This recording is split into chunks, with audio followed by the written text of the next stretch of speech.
भोलानाथ भगवान की जय। तो आज 13वां अध्याय है कि नारद जी बोले,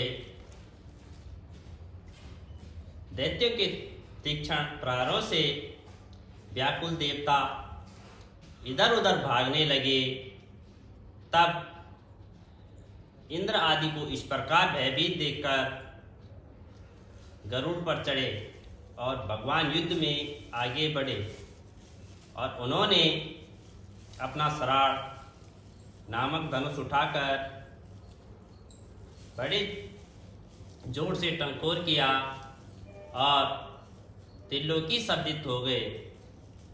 पल मात्र में ही भगवान विष्णु ने हजारों दैत्य सिर काट गिराए और यह देखकर जलंधर को क्रोध की सीमा ना रही। फिर तो भगवान विष्णु और जलंधर का महान संग्राम हुआ और बाणों से आकाश भर गया और लोग आश्चर्य करने लगे और भगवान विष्णु ने अपने बाणों के वेग से उस दैत्य की ध्वजा और छत्र धनुष बाण काट लिए तथा एक बाण से उनकी छाती में प्रहार किया। इससे व्यथित हो उसने अपनी प्रचंड गदा और गरुड़ को मस्तक दे मारी और गरुड़ पृथ्वी पर गिर गया। साथ ही क्रोध से उस दैत्य के ओंठों कटे और भगवान विष्णु की छाती में एक तीक्ष्ण बाण मारा। इसके उत्तर में भगवान विष्णु ने उसकी गदा काट दी और अपने शरण धनुष बाण पर चढ़ाकर उसको बींधना प्रारंभ किया। तो जलंधर भी उन पर अपने पैने बाण बरसाने लगे और उसी समय जलंधर ने भगवान विष्णु की कई पैने बाण मारकर वैष्णव धनुष को काट दिया था और धनुष कट जाने पर भगवान ने गदा ग्रहण किया और शीघ्र ही जलंधर को खींचकर मारी भी, परंतु अग्निवत अमोद गदा की मार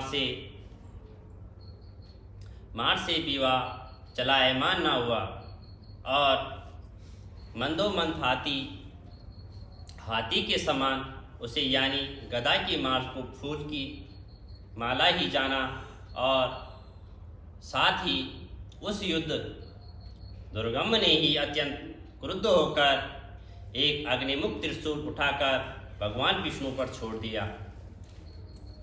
तो भगवान विष्णु ने शिव के चरणों का स्मरण कर नंदक नामक त्रिशूल से उसके त्रिशूल को छेद किया और जलंधर ने झटकर भगवान विष्णु की छाती में एक ही मुष्टिक मारा और उसके उत्तर में भगवान विष्णु ने भी उसकी छाती पर एक मुष्टिका का ही प्रहार किया।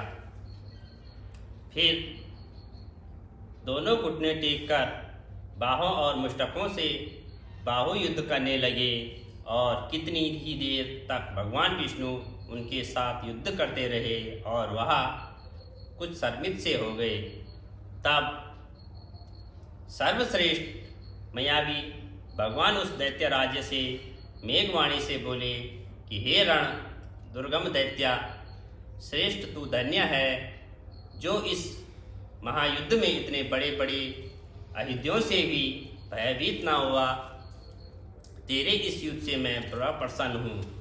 तू जो चाहे वो मांग ले और मैं अदेय वस्तु भी आज तुझको दे दूंगा। तो मायावी भगवान विष्णु की ऐसी वाणी सुनकर जलंधर ने कहा कि हे भावुक, यदि आप मुझ पर प्रसन्न हैं तो यह वर दीजिए कि आप मेरी बहन के साथ तथा अपने सारे कुटुंब सहित मेरे घर पर निवास करेंगे। तो नारद जी कहने लगे, उसके ऐसे वचन सुनकर भगवान विष्णु को खेद तो हुआ, किंतु उसे क्षण देवेश से तथास्तु कह दिया। अब भगवान विष्णु सब देवताओं के साथ जलंधरपुर में जाकर निवास करने लगे और जलंधर अपनी बहन लक्ष्मी और देवताओं सहित भगवान विष्णु को वहाँ पाकर बड़ा प्रसन्न हुआ। फिर तो देवताओं के पास जो आदि रत्न आदि दिए थे उनके स्थानों पर